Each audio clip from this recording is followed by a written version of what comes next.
Saya hanya akan menyampaikan 4 hal. Satu, kita semua mengikuti proses persidangan ini dengan akal sehat. Dan yang mengikuti dengan akal sehat pasti akan kecewa.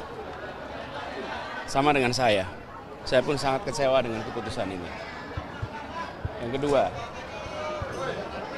jika kasus seterang benderang ini dengan orang seperti Tom saja bisa dikriminalisasi, bagaimana dengan jutaan warga negara kita yang lain?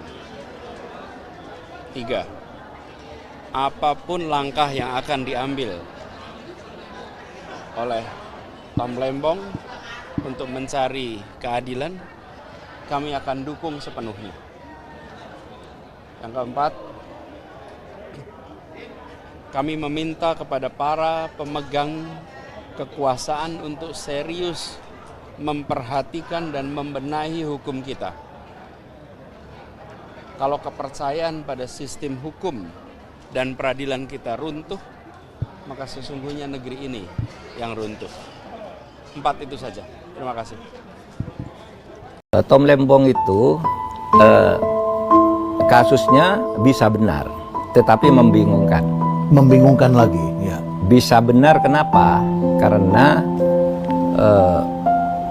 apa yang expose, yang diumumkan ke publik oleh Kejaksaan Agung itu memang memenuhi syarat korupsi. Memenuhi syarat, ya, menurut undang-undang. Menurut undang-undang. Secara legal formal. Secara legal formal. Ya. Karena apa? Legal formal, korupsi itu artinya memperkaya diri sendiri, atau orang lain. Atau korporasi. Itu jadi satu. bisa saja dia tidak memperkaya diri, tapi dianggap memperkaya orang lain. Memperkaya perusahaan lain yang diberi lisensi untuk itu. Satu. Yang kedua, merugikan keuangan negara.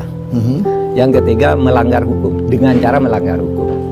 Melanggar hukumnya itu sudah jelas karena pada waktu itu ada aturan kita tidak boleh ngimpor gula karena produksi melimpah.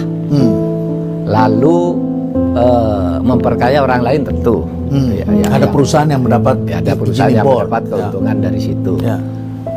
Tidak memperkaya diri, gitu. Tapi merugikan keuangan negara sudah dihitungkan oleh kejaksaan. Kalau tidak karena ada ini maka negara rugi sekian itu sudah dihitung juga. Jadi memenuhi syarat untuk ditersangkakan korupsi, jangan pula dipolitisir. Tetapi membingungkan dan harus dipandang juga dari sudut politis. Kenapa kok mulainya dari Tom Lembong? Padahal ada menteri lain yang juga melakukan hal harusnya serupa. Mulai dari yang terdekat. Tahun 2003, 2023, 2021 itu kan menterinya ada tuh. Ya, masih ada semua itu. Ya, iya kan? Dan melakukan hal yang sama. Bahkan lebih besar. Lebih besar. Ya. Nah, Tom Lembong dari sudut yuridis formal, legal formal ini. Tapi kenapa yang ini nih dibiarin? Iya tuh Pak. Nah itu terus jadi pertanyaan, menjadi isu politik. Ya. Tapi kita lihat aja perkembangan. Ya. Kasihan juga kan. Kasihan, ya. Dia nggak dapat apa-apa karena dia kan ukurannya bukan birokrasi bukan birokrasi perundang-undangan. Dia kan di swasta. Selama ini ingin cepat kan, kalau swasta cepat, efisien. Tapi gitu. pihak yang ditangkap dan melakukan impor itu adalah PT PPI dan itu adalah BUMN. Kalau itu BUMN, berarti itu boleh. Cuma kebolehannya begini. Harus BUMN dan dalam keadaan kita butuh gula. Nah, pada saat itu kan katanya melimpah. Bahkan konon menurut kesaksian anggota DPR itu ketika Tom Lembong mengatakan, ini kan mengumumkan di DPR, nanti pada saat panen gula, panen tebu, kami akan ngimpor gula. Dan harganya kan yang lokal 13, lalu yang impor ini dijual 16. Sehingga yang ini masyarakat rugi. Gitu. Ini penjelasan anggota DPR yang pada tahun 2014 tuh rekamannya dikeluarkan lagi sekarang bahwa dia bicara begitu saat itu. Keinginan Pak Prabowo untuk menegakkan hukum akhirnya sekedar headline aja, dan kasus Tom Lembong justru memperlihatkan bahwa gejala pemberantasan korupsi akhirnya dikaitkan dengan politik. Sangat mungkin dianggap bahwa Tom Lembong tidak patuh pada Jokowi, sehingga kaki tangan Jokowi ketika udah lengser pun masih mengarah pada setiap tokoh yang dianggap membaleloh dari perintah Jokowi. Dan kita tahu Tom Lembong ini adalah pendukung Anies. Jadi kelihatannya publik justru lebih percaya untuk menemukan fakta politik dari kasus ini ketimbang fakta hukumnya. Jadi itu persepsi pertama tuh. Nggak ada gunanya kalau publik sudah punya persepsi bahwa Tom Lembong itu adalah korban dari balas dendam politik Jokowi. Kan itu dasarnya tuh.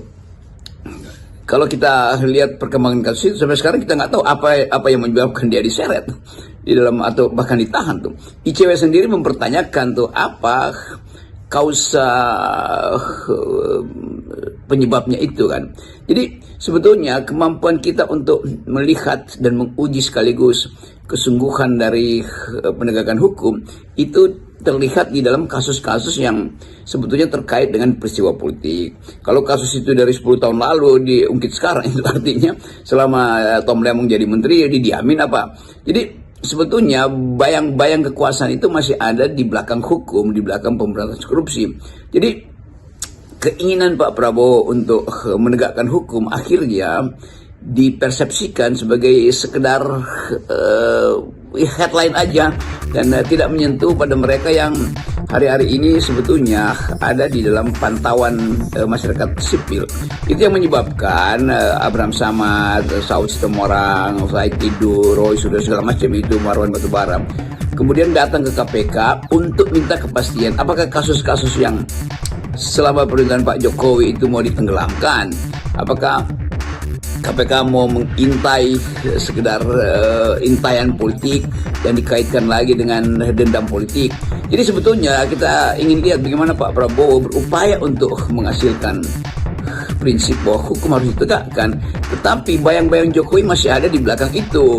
Jadi selalu kita ingin lihat bagaimana Pak Prabowo bisa lepas dari bayang-bayang itu. Tentu bisa, tetapi itu harus dimulai dengan sesuatu yang final, bahwa penegakan hukum itu tidak boleh dikaitkan dengan pemerasan politik, atau sebaliknya pemerasan politik tidak boleh berakibat pada penggunaan hukum. Tom Lembong ini sejak dia ditangkap dan memang aneh. Kenapa? Karena tidak jelas sesungguhnya. Kalau kita bicara korupsi itu gini, paling gampang adalah ada nggak dia terima uang, terima aliran dana dan lain sebagainya. Sampai sidang terakhir hari ini ya, kan tidak ada buktinya. Bahkan jaksa sendiri itu tidak membebankan misalnya ganti rugi dan lain sebagainya.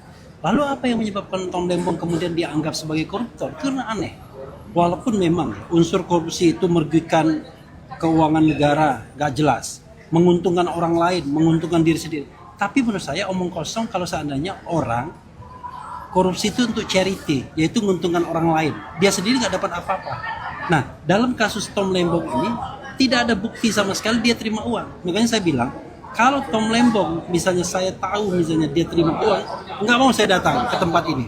Tapi karena saya tahu sampai sidang terakhir dia nggak terima uang, tidak terima aliran dana, maka saya kira dia masih punya moral standing yang tinggi untuk dibela. Itu jaksa pun mengatakan begitu. Iya, makanya.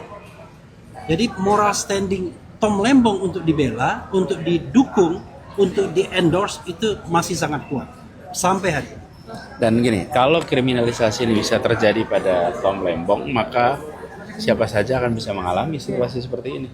Dan saya percaya hakim akan menjaga kriminalisasi tidak terjadi.